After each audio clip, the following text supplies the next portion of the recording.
So hey everyone, welcome back to another quick and very interesting tutorial.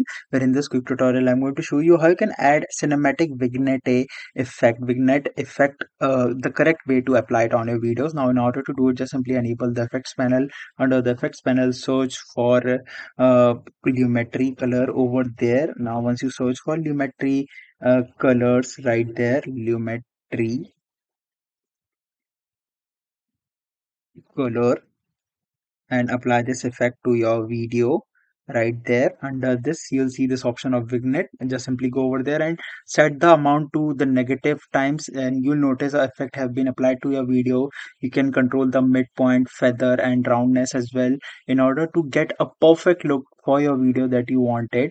And you'll notice that this will look very professional instead of applying using some png image.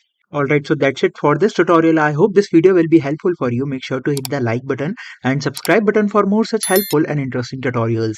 See you in the next one. Take care.